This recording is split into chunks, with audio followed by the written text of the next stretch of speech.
Obiettivo Veneto 2015. Col vento in poppa delle europee, il Partito Democratico punta dritto alla regione, che non è più l'isola che non c'è, ma sembra un approdo oggi raggiungibile.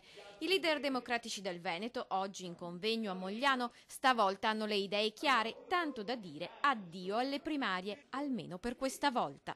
Se il gruppo dirigente nazionale, insieme a quello regionale, invece da qui a ottobre avrà la capacità di individuare un leader forte per questa regione, lo faremo senza l'utilizzo delle primarie. La modalità attraverso la quale si sceglie non necessariamente devono essere le primarie. Credo che la strada anche di non fare le primarie possa essere percorsa. Il PD dice di poter contare su dirigenti del partito capaci, tanto da permettergli di scegliere il proprio leader regionale dentro al recinto dei democratici, e nomi o chiare indicazioni cominciano a trapelare. Un leader del PD può raggiungere risultati straordinari come quelli che abbiamo avuto all'Europa. Leggi Alessandra Moretti. Una candidatura bella, una bella sfida anche contro Zaia potrebbe essere l'Alessandra Moretti.